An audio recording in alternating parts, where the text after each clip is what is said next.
Thank you for tuning in today to the Carolina Business Leaders Podcast, where we share the stories of local business leaders and impact makers who are community focused and deeply rooted in the Carolinas. Today's guest is Joan Herlong, a trailblazing real estate leader and owner and CEO of Herlong Sotheby's International Realty. Joan, thank you for being here. Thank you, Christina. Yes, ma'am. Well, if we could kick it off with an overview about your company, your mission, and really what sets you apart. Wow. Okay, I'll try to give a short answer to that question. Let's see. Where do I start? So I've been with Sotheby's for about 8 years, but I've been in real estate for about 32 years. Okay. Actually, exactly 32 years now. And I've always worked full time. Most agents do not. I went into it thinking I can do this because most agents do it part time. Because when I went into it, my youngest was 1 and my oldest was 9. I have 4 children. Wow. Now 2 of those 4 work for our company. Amazing. And 2 of them are smart enough not to. So I've always done it full time, and it's always been a business to me, not a hobby, not a pastime, and that also sets me apart. I've also been very client focused, and I hate to say it, but that sets me apart and sets my company apart. Sure. Real estate for most agents, I would say, is pretty transactional. I would say for most companies in their relationship with their agents, it's pretty transactional. If you're running a small to mid-sized business, you know there's simply not enough hours in a day to take care of all of your business needs. From managing health insurance to payroll, procurement, advertising, you're going to need some help to get that initial momentum going. That's why I would partner with Questco. They take care of all the behind-the-scenes administrative and HR work, letting you focus on what truly matters, which is running your business. That's Questco, Questco. Visit Questco.net or call your local Questco representative Thomas Owens at 864-477-0843 to get started today. But for example, in my company, if you were an agent with my company, I don't make money unless you make money. Sure. There are mostly what we call fee-based systems in real estate, where that would lead me to hire a bunch of warm bodies and not care whether you're successful in your business or not, because you're going to pay me a desk fee or just a membership fee, whatever, so that I'm making money off of you on a monthly basis. Some people call it a marketing fee, whatever, that I'm marketing the fact that you're not doing anything. And I'm not interested in that. I've never been interested in that because I kind of bristled against it when I was a top producer for a large company. It doesn't make it bad, it just makes it different. So I've always been agent-centric because I'm still an agent myself, I'm still a top producer. And my philosophy, which kind of drives the management in my company nuts, is if I don't like it as an agent myself, I will not impose it on the agents who work for my company. Okay. And so we are not fee-based, and any of the products that we make available to them to enhance their business, we either underwrite that or we pass it on to them at cost. Okay. My point is I'm investing in these agents. You know, when I take a listing or I take on a buyer client, I'm effectively taking that on a contingency basis. Sure. I'm not going to make money unless we have a successful transaction. And on the same token, I want my agents to become successful. So I'm not interested in nickeling and diming them on a monthly basis as long as they last in the business. And that's an important thing. I'm interested in seeing them become successful in their own right and nurture their business and nurture their ability to practice real estate well. Does that make sense? Yes, amazing and helpful to kind of know the structure and how it works. And it's important and unique to how much you care about the people working with you and what they're selling and how that impacts your brand. So that's huge. Right. You have made quite the name for yourself in the upstate. So Greenville, Clemson, we're always hearing about Joan. So what brought you to these markets? Why Greenville and why Clemson? Why the upstate? Okay, so I moved to Greenville back in 1989. And that was a time when people were moving to Greenville because they were either moving home to be close to family, which did not apply to me. I'm from the Chicago area. Okay. Or you moved to Greenville because you had married Greenville or married South Carolina. And I certainly had married South Carolina. My husband, William, is from a little bitty town in South Carolina called Saluda. Okay. Not Saluda, North Carolina. Everybody goes, oh, Saluda, that's so charming. No, they're thinking about North Carolina. Saluda, South Carolina is a little bitty town. It has one stoplight. The other one becomes a blinker at dusk. And it's a town of about 1,500 people. And it's about 30, 40 minutes southwest of Columbia. Okay. When William left South Carolina for college, he had a scholarship to the University of Virginia. And he and I met at UVA Oh, sweet. on our third day of our first year. And we've been together ever since. Wow. So it'll be 43 years that we've been married in July. Amazing. Congratulations. But we dated for 5 years before that. So anyway, we've been together a long time. But when he left South Carolina, he never imagined himself going back. He was actually pre-med when we were dating. And I think he assumed he was going to go to MUSC. But all those plans changed because now he's a very accomplished attorney.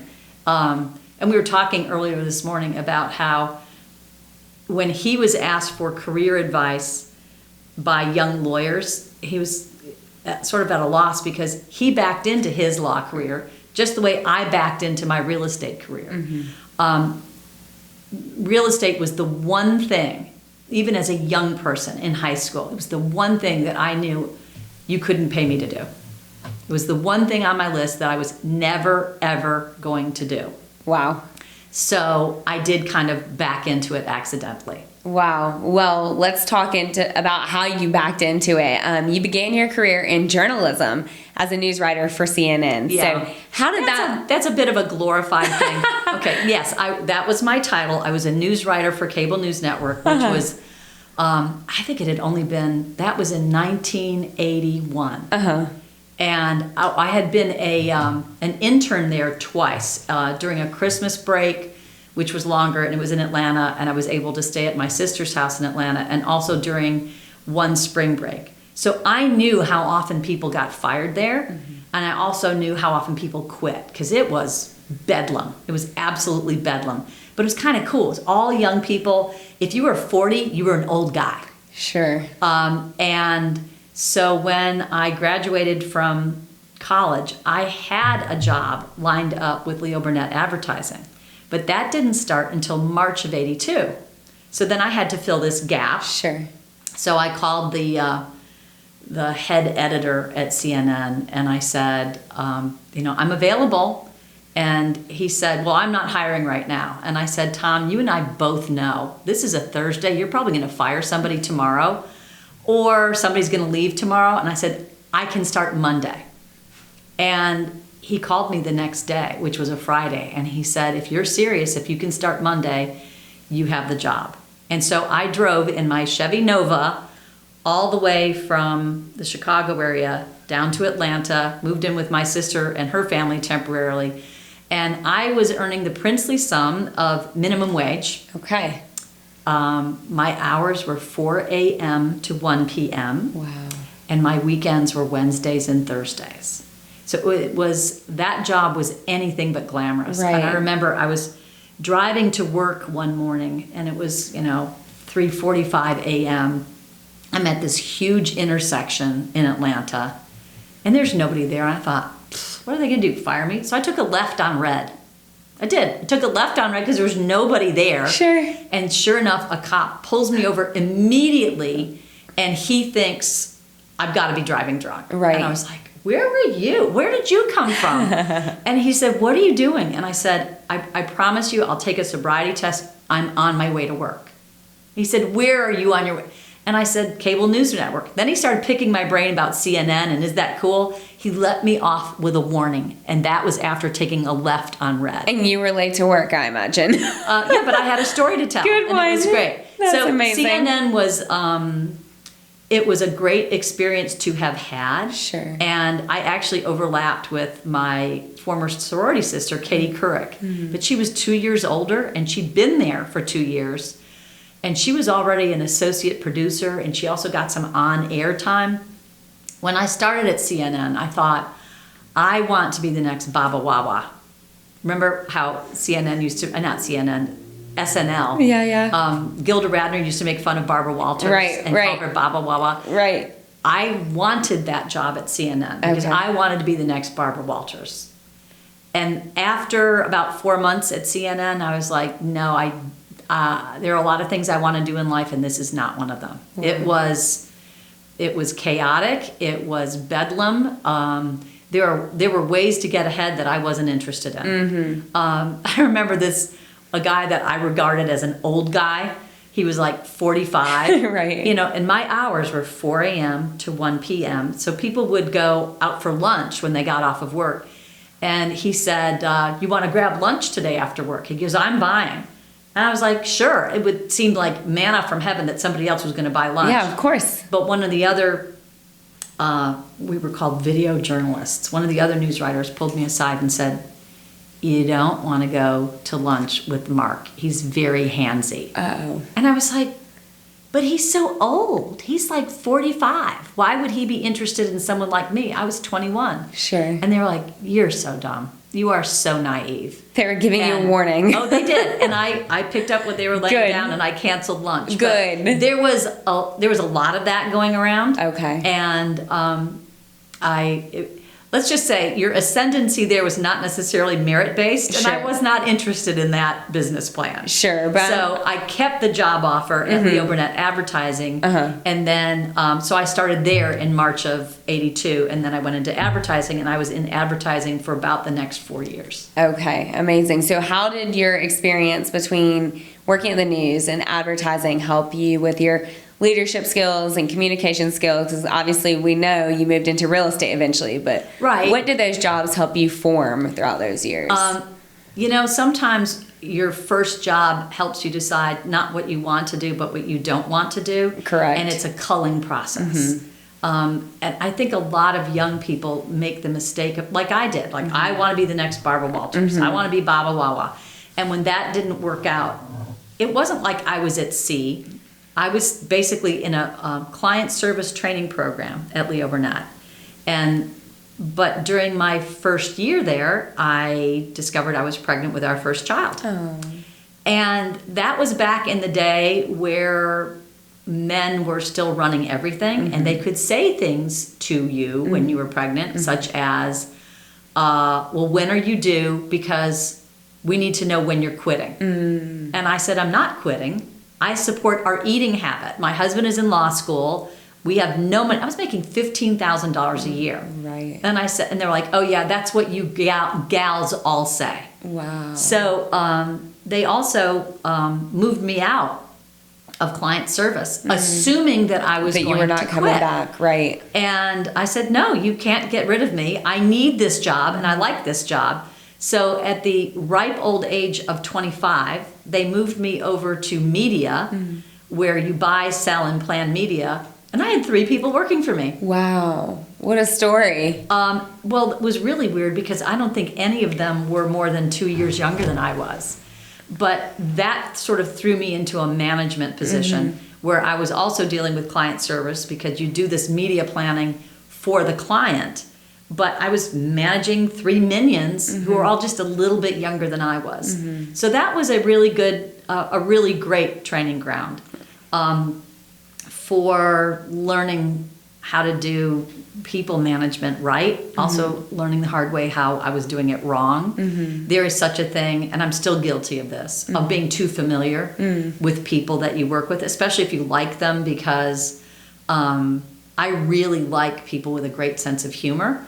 But that opens the door sometimes for people to be too familiar, and then you don't get the work done. And then after Leo Burnett, I was there for 3 years. We moved to Charlotte, North Carolina, where my husband was clerking for a federal judge. He was fresh out of law school, and that was a real plum position for him. Sure. But also zero money. And we had all this law school debt, which took us 12 years to pay off, by the way. And children. Oh, and children, hungry children, of Yes. course. And so in Charlotte, I was the media department. I did everything. Wow. I didn't have anybody working for me. I was working for me. Wow. But it was interesting because I also became pregnant with our second. We had a child in every city that we've lived in, which is why we've never left Greenville. There you go. Had the fourth child in Greenville. Didn't want to have a fifth, so we didn't Stay. move out. Right. So anyway, I was pregnant with my second child, and the guy who who worked across the hall from me, it was a tiny little agency, and it doesn't exist anymore. But he was in client service, okay? And as my belly got bigger and bigger, and back then we wore these really attractive jumpers. Oh, very good. Yeah, super attractive. But anyway, as my belly got bigger and bigger, he would grab it when I got to work in the morning. And I mean, that's unthinkable now. Yeah. But he would come up to me and go, "Ooh, let me shake this belly. And you're getting so big." And I did look like, a potato on toothpicks. And I complained to William about it. And he goes, "What are you complaining to me for? I don't work there. You're a big girl. Take care of it yourself." Wow. So I don't know how smart it was, but it was effective in that the next day, the guy did it. And he comes after me to put it. I mean, I'm like 7-8 months pregnant at this time. Right. So it was kind of like a beach ball under my jumper. And I said, I go, why are you grabbing my belly every day? And he goes, "Oh, and I said, you know what? Why don't you just move your hands upward, and we're both going to get a lot more out of this." Oh, wow. And he leapt back like I was on fire. And he said, "That is so inappropriate." And I go, "No, you are." Yeah. And then I walked into my little office, and he didn't bother me again. Good job. Well, I don't know how smart that was, but it was effective. It worked. Yeah. It was a solution, Yeah, a yeah. successful solution. But that was also back in the day where your male coworkers would feel like they didn't just have permission, but it was their right to not just comment on other people's physiques, but to grab it if they felt like it. Wow. And he thought he was paying me a compliment every day. He thought he was being supportive of my pregnancy, when in fact he was a huge creeper. Right. Wow. What Yeah. a story. And thank God times are changing, hopefully. A little bit every day. Yes, Yeah. we'll take the little bit. It counts. Exactly. So then you pivoted, as we've talked about, to real estate in 1993. Well, it was a 7-year pivot. Okay. Because after our second child was born, then we moved to Washington, D.C. Okay. And one of the things that I discovered was I was working part-time for that little ad agency. It was just 3 days a week. And part-time childcare is the worst childcare because there's no loyalty, there's no consistency.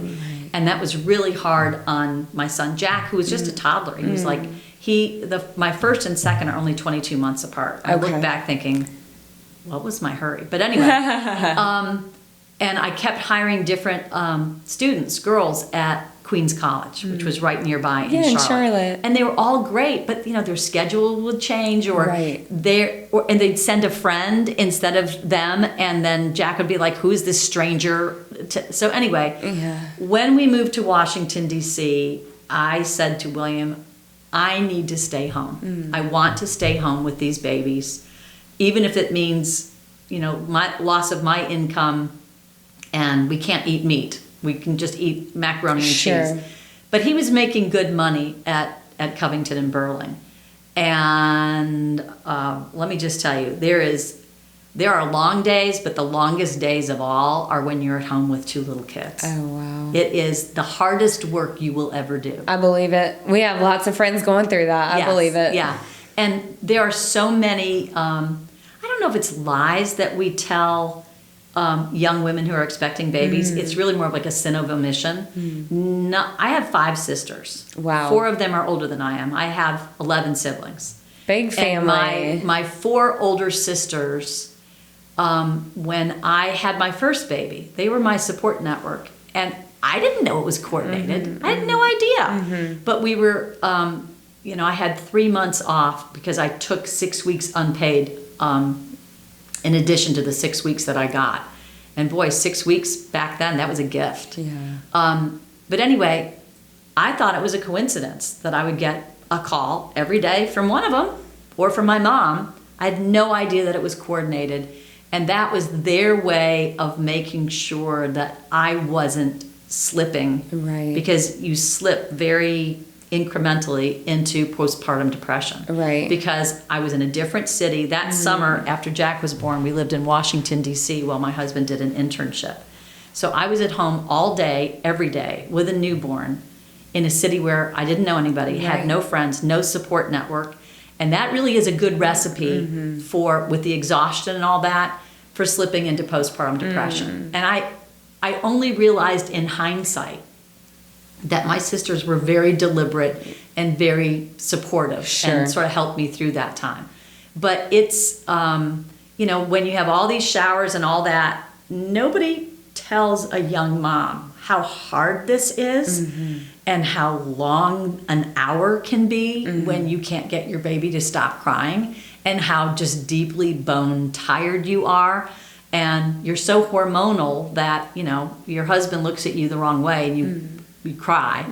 So that's a really tough time. And then when I decided to stay home and I had under two, I really wanted to do it, but it was also a really long day. That is the hardest work I will ever do. Right. The hardest work. And then Grace came along when we were living in the Washington, D.C. area. So, you know, third city, third baby. Right. And we moved to South Carolina in 1989, right after she was born. And that was really prompted because we didn't like the public school choices in our neighborhood in Arlington, Virginia. They were just not good choices.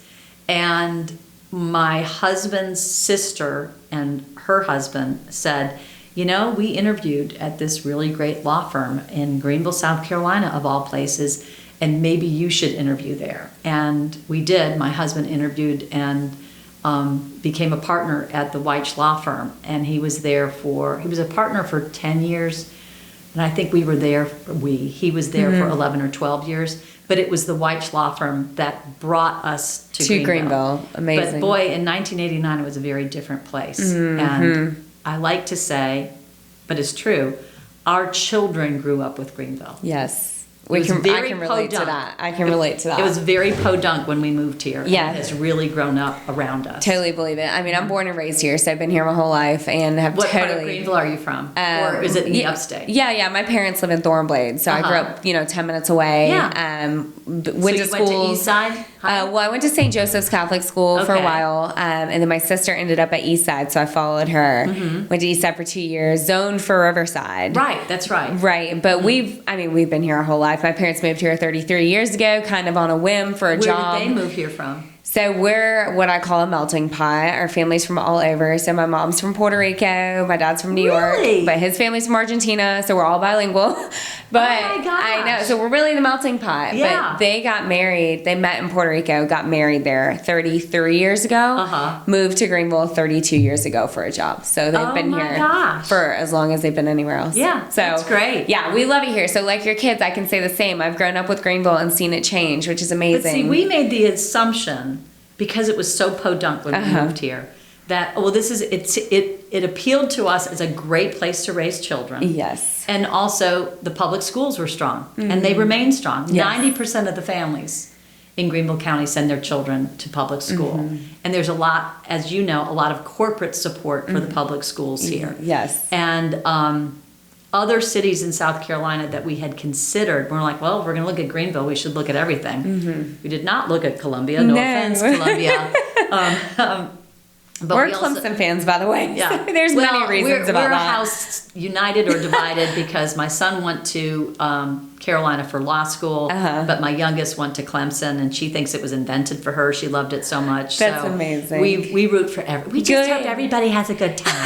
That's too good. That's too good. Yeah. So y'all got to Greenville in the late 80s, and then you started working in real estate here in Greenville early in 90s? 93. Okay, so how did you pivot into real estate from being a stay-at-home mom? Well, you had history with media. So while I was doing the stay-at-home mom stuff, I was also doing freelance writing. Okay. Washington, D.C. is the trade capital of the world because that's where all the lobbyists converge. And so... And the difference between, like, I had tried to write for what you call consumer magazines, like Glamour or, Teen Magazine or Self or, Marie Claire, whatever. Yeah. Those are really hard writing jobs to get, and they pay nothing. But the way that works is you have to write something, pitch it, and then sit there and get all these rejection letters. And I've got a pretty tough ego, but there's only so many rejection letters that I want to read. So then I thought, well, there are all these trade journals, and I had a directory of trade journals left over from my advertising days. So long story less long, I was a columnist for the IGA Grocergram. Okay. Which was the Independent Grocers Association. And I didn't know a thing about the grocery business or retail or anything like that. But by interviewing these various grocers, I would hear common threads. Like, I had the brilliant idea for grocers to have a baby aisle that included things like Cheerios. Yes. And also canned peas and things that so like at one-stop shopping, because I get it all. I knew a few things about what you feed babies. Sure. Like, you should have canned sardines on that aisle. And they're like, what are you talking about? I'm like, canned sardines are a great form of protein. They love having that slimy texture. They love mushing it around on their high chair tray. Yes. And it's one-stop shopping. Just create a baby aisle. Amazing. And they thought that it was like I was like the Einstein of grocery aisles. But anyway, Speaking from experience Right. is really what you brought to the table, and that's important. right. And I also did a lot for the National Restaurant Association. Again, I didn't know anything about running a restaurant, but I had learned something with my English degree from Virginia about writing. And when you're writing for a trade journal, they're assigning you topics. So it's really easy work. I remember one guy that I was interviewing, he said, have you got a fax machine? I thought, I have a microwave and I have a toaster, but like I went out and got a fax machine. That was like investing in my business. Very my good. little freelance writing. So anyway, I was always doing freelance writing, and I did a lot of press releases too. And that gave me what you call mad money or pin money, but I wasn't really that was mostly to keep myself sane and to say I had something other than diapers and bottles and sleepless nights. Right. Although I will say I loved staying home with my kids for those 7 years. Yeah. I do treasure that time, but I couldn't do it for 8 years. Sure. That was just enough. Well, I didn't like being underestimated, Yeah. and I cared too much about what other people thought. And we'd go to these different events, and people would say, "Well, what do you do?"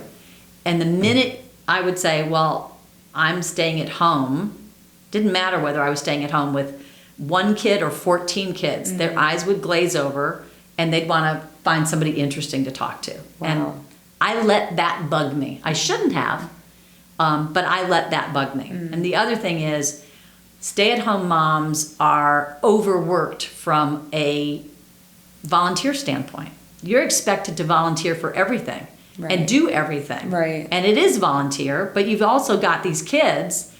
And but there was a dichotomy back then about, are you a stay-at-home mom or are you a working mom? And the stay-at-home moms like to believe that the working moms were bad mommies. Wow.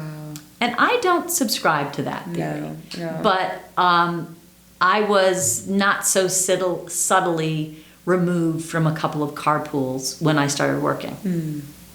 Because they Made were assumptions, right? Well, it was just like, you're not one of us anymore. And I hope that's not the case for your generation. I know that, I don't think my daughters experienced that, but I will say, I mean, they all work full time and they're all moms and they're great moms.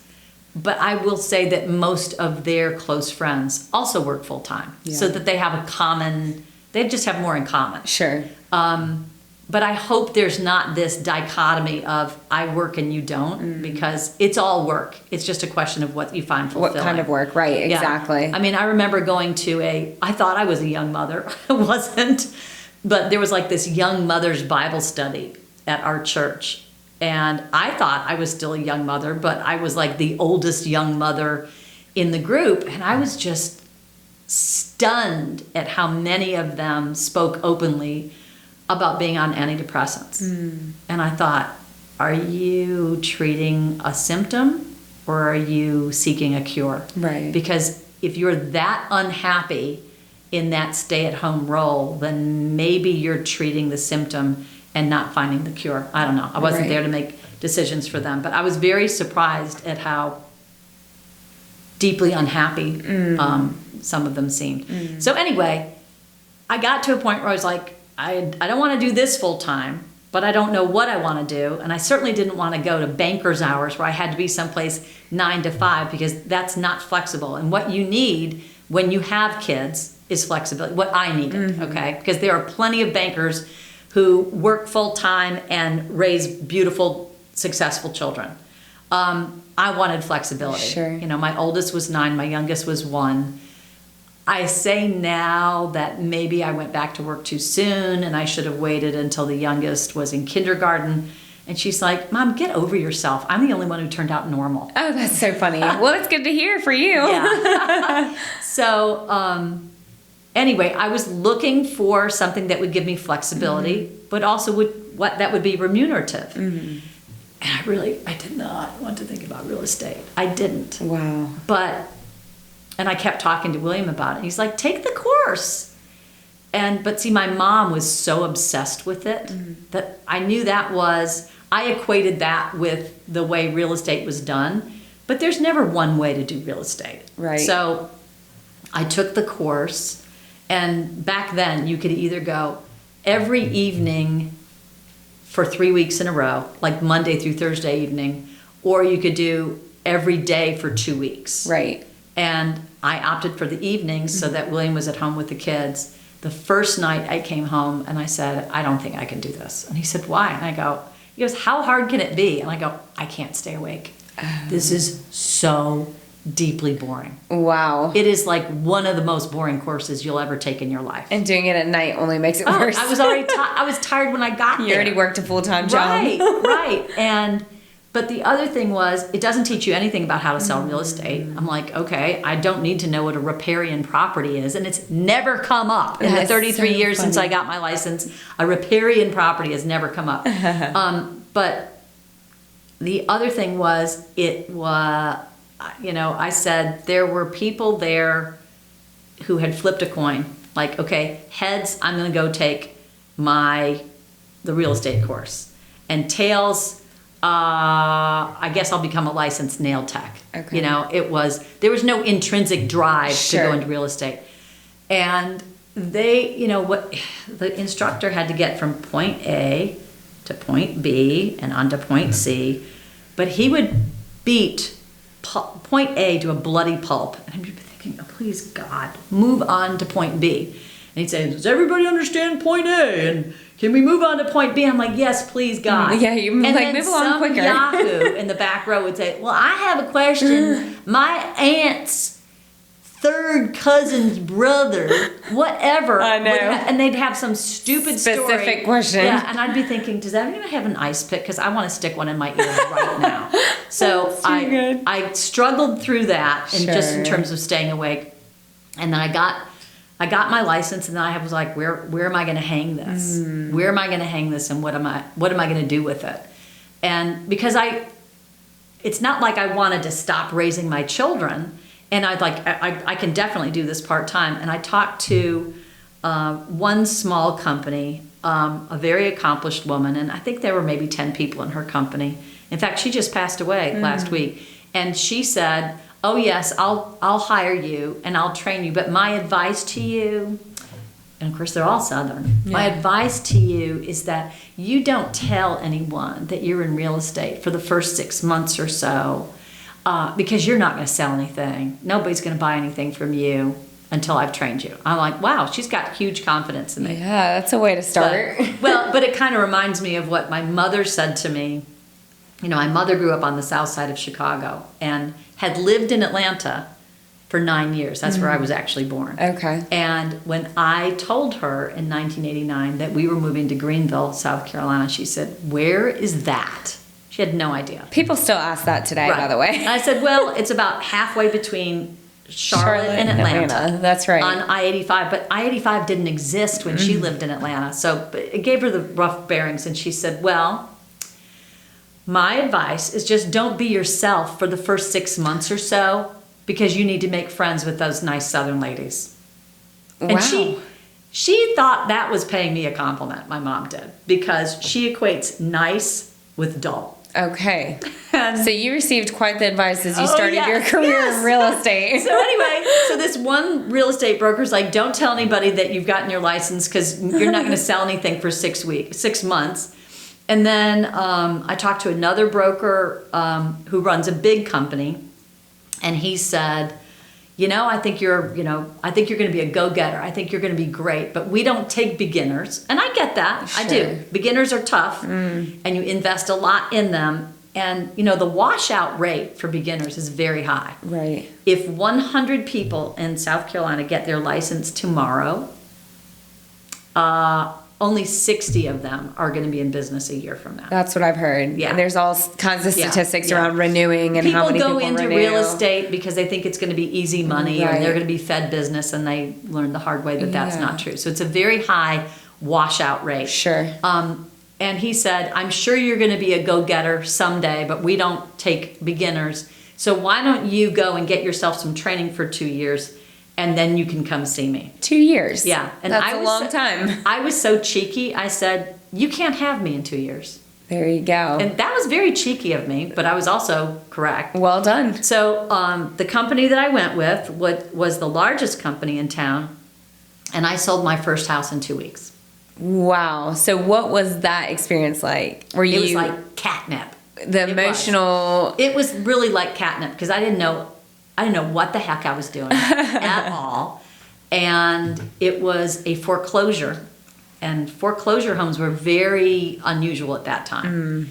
And I called the closing attorney's paralegal. And let me tell you, you know how when you choose a closing attorney to have a relationship with, it's really the paralegal that you're choosing because a paralegal makes the difference between whether you want to do a closing at that office again and again and again or never Sure. again. But I called that paralegal, and that little law firm has been out of business for years. He retired long ago. But I said to his paralegal, this is my first transaction ever. I don't know what the heck I'm doing. If you will help me not look stupid, any business I have, I'll send to you going forward. Smart. And she did. And the funny thing is that about 5 years later, that buyer called me up because she had become a realtor herself Okay. in Anderson and wanted to refer a piece of business to me. And I said, I have a confession to make.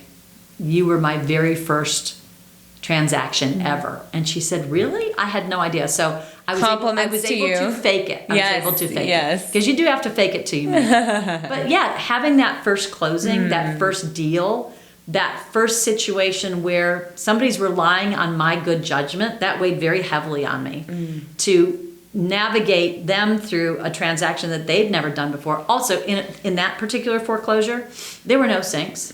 There were no toilets. Wow.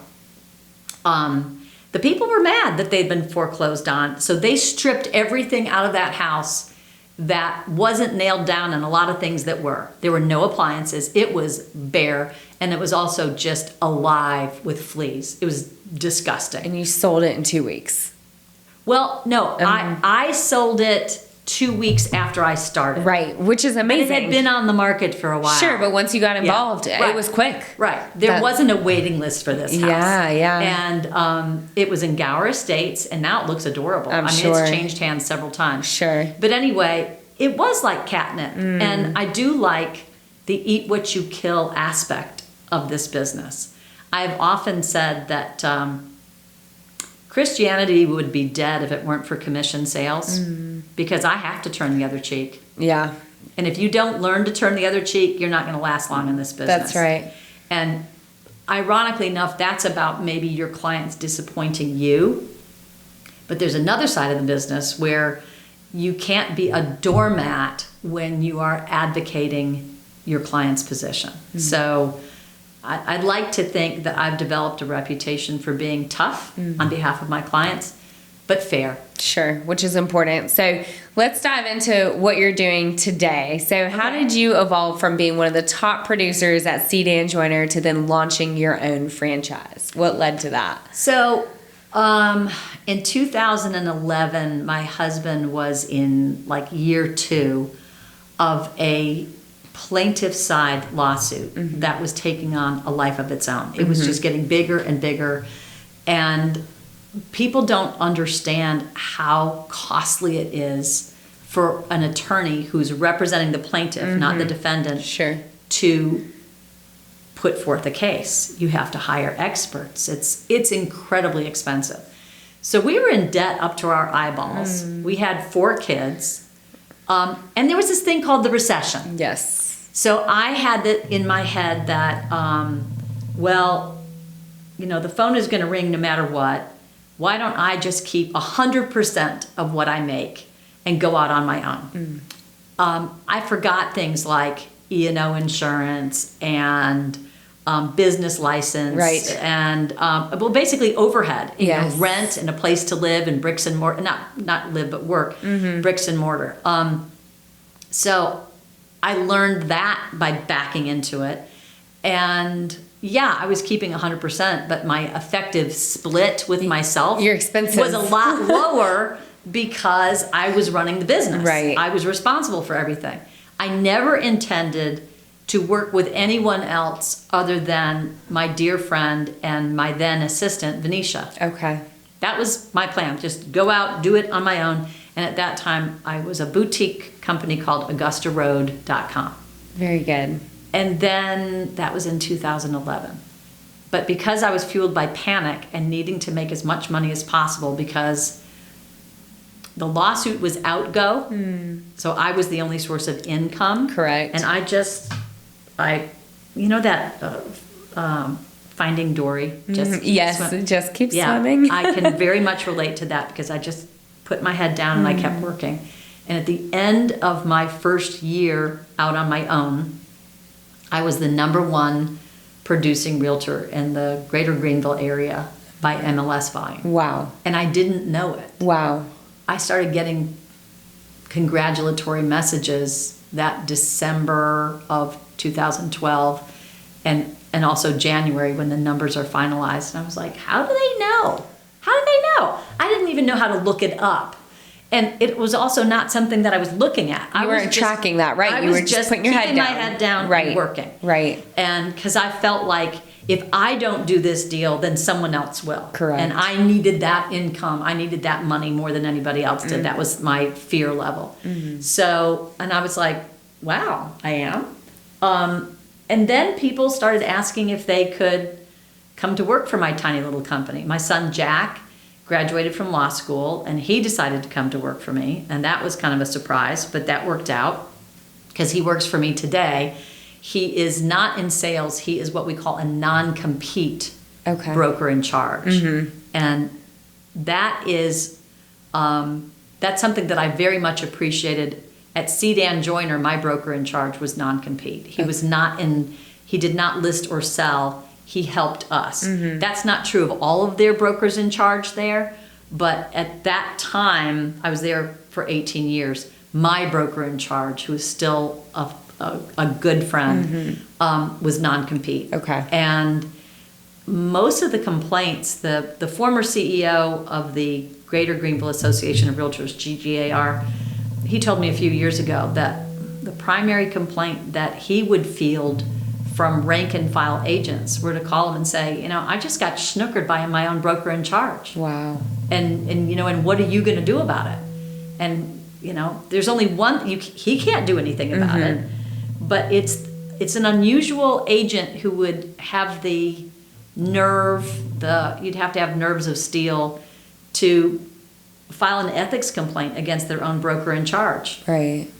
So a lot of them either just accept being screwed as a cost of doing business, as a way of doing business, or they vote with their feet and they go someplace else. Okay. But I just felt that it was so. I am not the broker in charge at my company. Okay.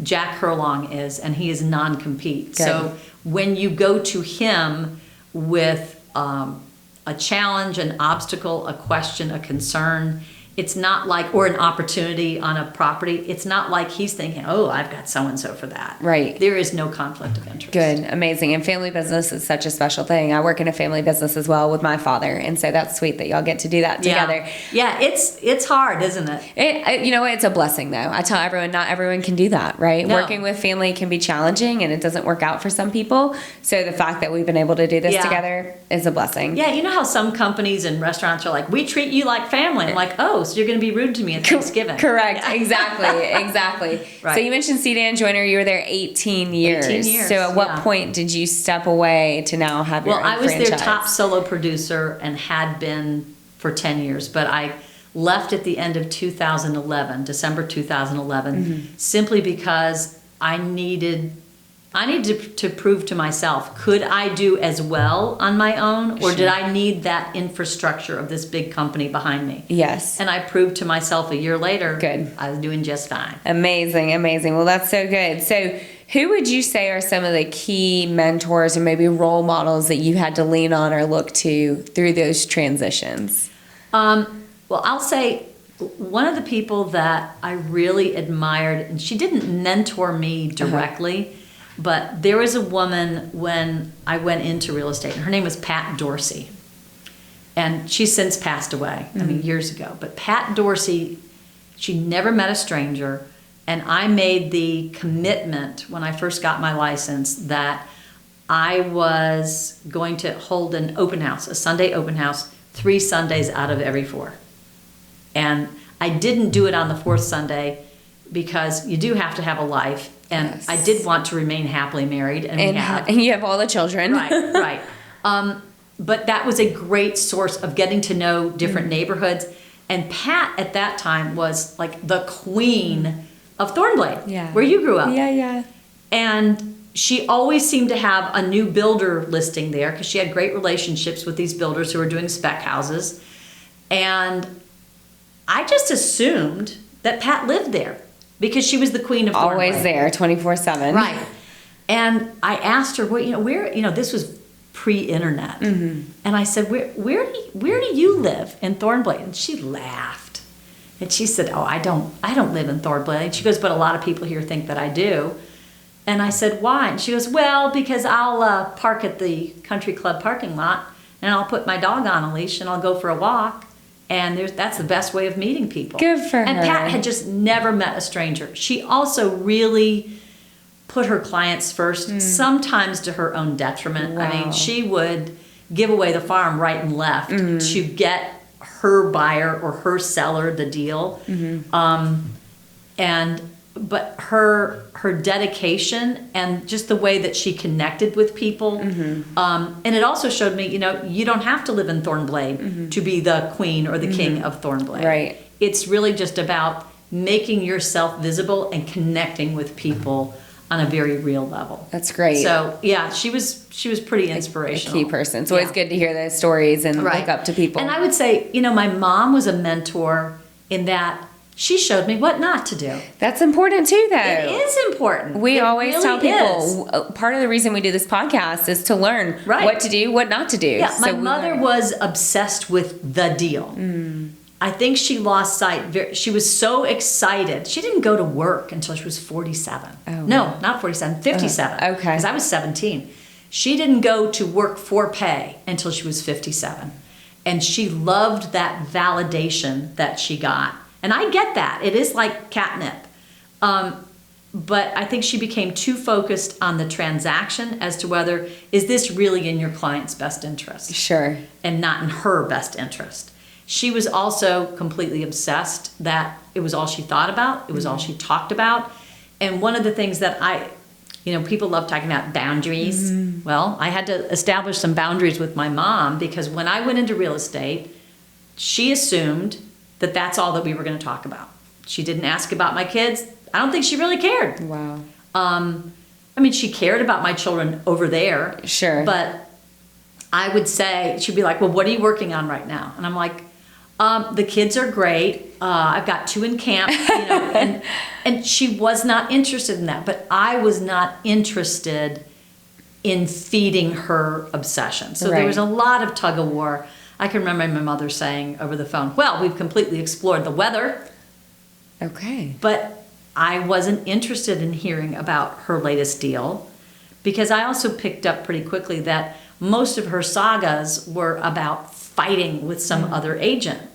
And as I learned more and more about the business, I realized that other agent that she was complaining about was probably right. And I remember saying to my mom, you know, it's good that we're never going to be in the same office because I don't think I would work in an office with someone like you, Mom.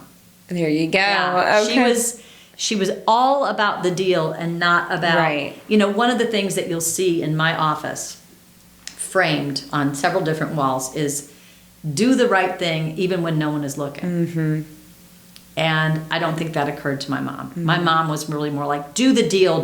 My mother lent money to buyers to shoehorn them into houses without telling my dad about it. Wow. Who does that? Who does that? There you go. My Learn mom what did. not to do. Exactly. So sometimes, you know, if you can't be a role model, be a stern warning. Correct, So correct. my mother's way of doing business. And I liked my mom and I loved my mom dearly, but we had just diametrically opposed ways of Sure. approaching business. Sure, which is okay. You learn from it, which is a blessing. Right. So, what does a typical day in the life look like for you now? As a business owner and a realtor, gosh. juggling so many things. Okay. One thing that is typical is that there's no typical day. Yes. One thing that is typical is that my schedule is really ruled by other schedules. And I'm constantly looking at my calendar and seeing what my day is. And I've learned the hard way that I've got to time block. Yeah. So like for today, I did have it time blocked that I didn't have any outside appointments this morning until today at Sure. noon. And let's see. I put a contract together. I reviewed a contract for one of my agents who wanted me to just sort of glance at it for her and was I doing this right? I am exploring putting a lot under contract for a buyer and then talking with builders. Had to work out something with a seller who's less than literate with DocuSign. Okay. But here's the fun thing to me about real estate. I had back-to-back phone calls. I did a lot of phone and computer work this morning, starting at about, the first text that I answered was at about 7:45. I got a lot of work done this morning. Computer, phone, all that. I didn't get dressed till 11:30. Wow. I did it you all have in the my flexibility pajamas of doing it at because home. I have the flexibility of doing it at home. Right. Which goes right back to why you started in this business. Exactly. The flexibility. Yeah. And so, yeah, if I'm time blocking and I set my alarm actually at 11:25 because I knew I had this and I Yes. set my alarm at 11:25 because like you got to get dressed at 11:30. Right. Which is why I got here with somewhat wet hair. No, So- that's okay. That's okay. We accept pajamas too. Yeah. That's okay. But the thing is, when I've always told my agents, if you are at work, you are either in your car, or you're in someone else's home, or you are on your phone or your laptop. And this idea that you've got to have this big, fancy corner office, the trend in real estate, in my mind, is to reducing the square footage per agent. Because if you're at the office, it means you're turning in paperwork, or you're conferring with another agent, or you're trying to get some work done, or you're meeting with a client in the conference room. But I don't like warm bodies, and you don't find a lot of warm bodies just hanging out at the office. Good. Well, that makes sense. So tell us a little bit about the Greenville market, specifically the luxury real estate market.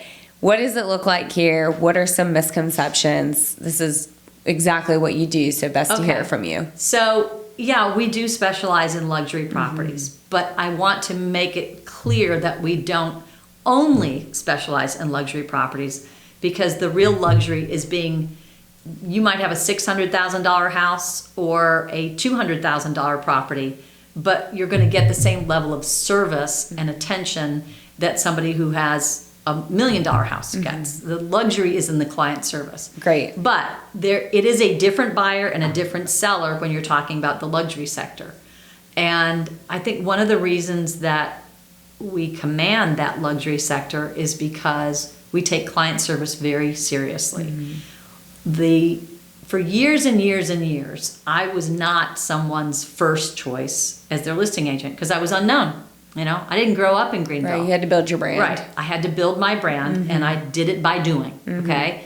And I built a reputation for telling people what they needed to hear as opposed to what they want to hear. That's good. So I was often somebody's second or third listing agent because it hadn't sold through the first or the second cycle. And the number one complaint that I would hear, whether I asked for it or not, was they would spend the first 10 to 15 minutes venting about how frustrated they were with their first or second agent. And the number one complaint was, I signed papers and then they disappeared. Wow. I didn't know what they were doing. I didn't know what they were saying. I didn't believe them. And when I called them, they always act like I was bothering them. That's not client service. Have you seen that movie Fargo? No. Oh, you haven't seen Fargo? We're not movie people. You could list off 1,000 movies. We probably haven't seen it. Okay, so you know who William H. Macy was? Yes. Okay, so in that, you need to just go to YouTube and watch this. Okay, we'll do that. That'll be our homework. In the movie Fargo, William H. Macy plays a used car salesman. Okay. Okay, and he's on the phone, and he is reassuring and confident and responsive on this phone call. And he's writing down notes, and they're doodles. He's like, absolutely, I will get right on that. Yes, you can count on me, and I will get right back to you, and I'll get you those numbers. And he's sitting there, and he's doodling, and then he gets to the end of the phone call, he hangs it up, crumples it up in a ball, and throws it and makes a basket in his wastebasket.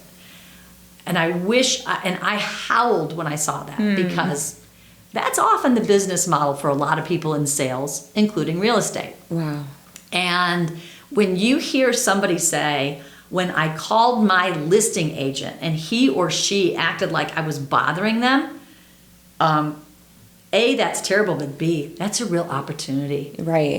The rank and file agent makes it so easy for us to seem awesome. Sure. Because we don't treat our sellers like somebody who's annoying us. We have the privilege of helping them. So one of the things that it's not just a saying, it is a company policy, whether you're a buyer or a seller, is what we call complete client transparency. Okay.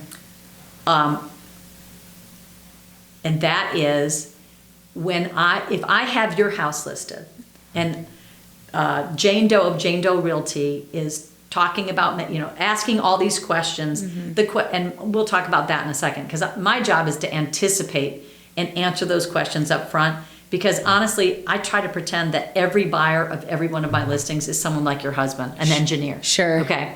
So, but she's asking a bunch of questions, and I need to answer those. If I'm answering those questions about your house that you have listed with me, you're blind copied. You don't have to wonder what I said. That's great. How I said it, or when I did it. Okay? Yeah. You can trust me to do it because you're a part of it. Now, the other side of that coin is I can't very well be answering these questions about your house unless I'm in continuous communication with you. Right. For most buyers and sellers, they prefer text, but there are some that, no, I only want to talk by phone. And that's fine too, because you're the client, you're the boss. You get to decide that. So, and complete client transparency is not just an important way to do business, but think about it this way. When I send an email about your house, and I don't blind copy you, I'm actually making a choice to keep you out of it. And speak on my behalf. Right. Well, since COVID, Greenville is a hotspot now for people moving from all over the country. So the market has shifted here in Greenville over the last couple of years. How do you adapt and stay ahead of that? Well, I embrace it, for one thing. I do. I embrace it. And even before COVID, I had lots of clients, particularly retirees. I mentioned earlier that when I moved here in '89, people either moved to come home to South Carolina or to Greenville, or they married it. Right. But long before COVID, I had what I called spreadsheet buyers who had these spreadsheets, these Excel spreadsheets, and there were things these boxes that they were checking, and they would often compare us to, we're often competing with Atlanta, Raleigh, Charlotte, and they had all these boxes about quality of life and cost of living and climate and all of that. So long before COVID, people were choosing us because of the recipe that we have. You know, we're 3 hours from the ocean. We're 45 minutes from the mountains. Right. We're 45 minutes from the lakes. Right. We have low property taxes. We have 4 seasons, but winter is mostly wet and cold, not snowy. Correct. And cold. But we do get snow once in a blue moon. Yes. So we check a lot of boxes. And when COVID changed the workforce, where a lot of people in a lot of industries could work anywhere, that just accelerated it because Greenville's such a great place to live and work, even if you don't actually work here. Yeah. Like my youngest has been working remotely long before COVID.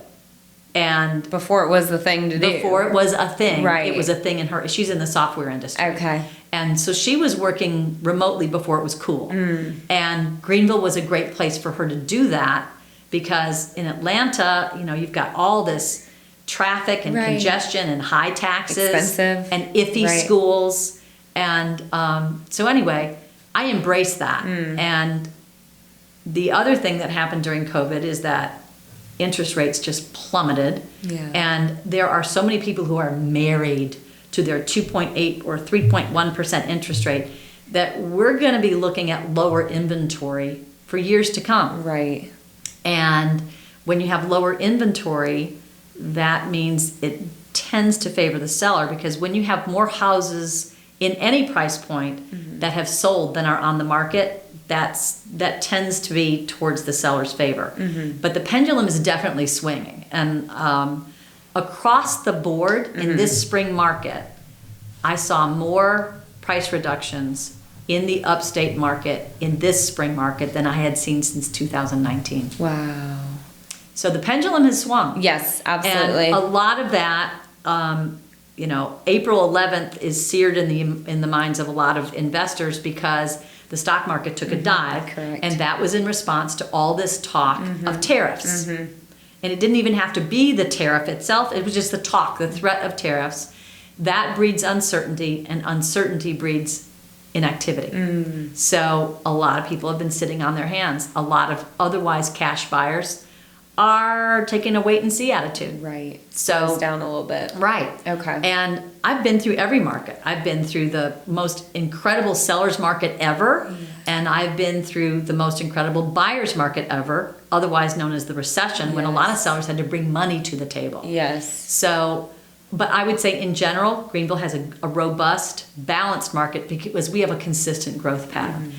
Greenville didn't have, in my opinion, a bubble that burst during the recession. We were more the victim of the domino effect because our big feeder markets here are Atlanta, Charlotte, and coastal areas. And, you know, the market in Florida just tanked during the recession. So that meant that there were fewer buyers coming here. So it got really flat during the recession inside the city limits, which is where I personally tend to specialize, but not exclusively. And on the east side, which is, you know, the east side of Greenville is similar to the east side of Des Moines, Iowa. It's a little bit more vanilla, I guess you could say. Whereas the inside the city limits of Greenville, people either love it or they're like, no, that's too eclectic. But I'd say that I know that the market during the recession inside the city limits began to recover in the spring of 2012. Began to recover. Whereas the east side, the outer lying areas took about 4 or 5 more years to recover. Okay, that's great. And we're going to wrap it up here soon. Yes. But if you could go back to the start of your career, and a lot of our listeners are at the start of their career, mid-career, what advice would you give your younger self? Oh, gosh. The advice I would give my younger self is to chill. I took everything so seriously, which is not a bad thing, but I took too many things too personally. I let my emotions get in the way. And a lot of new, passionate agents make that same mistake. And, you know, my job, an effective realtor's job, is really to be the calm in the storm. If my buyer is mad at the seller, my job is to try to diffuse that and make sure that that doesn't bleed over into the transaction that I'm trying to do with the other agent. And the other thing is that, deals will come and go, but good realtors at other companies are going to be there over and over and over again. So if you're the realtor on the other side of the table and you were a hothead and you yelled and all that, I'm going to remember that. And vice versa. Right. If I lose my cool, if I take something personally that I shouldn't have, if I make something that is a professional responsibility, my personal, I'm losing sight of the forest for the trees. Yeah. It is our job to be the calm in the storm. And I had to learn that the hard way. That's good. That's a good the real lesson. hard way. So that would be my advice to my younger self, is just chill. Yeah, great Keep your lesson. mouth shut. I love it. Be quiet, Joan. There you go. Love it. And then lastly, if listeners want to connect with you, or if anyone's listening and has a potential home to sell or to buy, what's the best way to get connected with you and your So business? the best way to connect with me is to text me. And my number is 864-325-2112. A lot of people will also reach out through Instagram, and I might see that in a day or two. Okay. But, the tried and true thing is, if you call me, you're not going to reach me, because if it's an unknown caller, I have a program that sends it to a different file. Okay. But if you text me, I'm going to see it, and I will respond. There we go. Well, thank you so much, Jen, for sharing your story. This was great.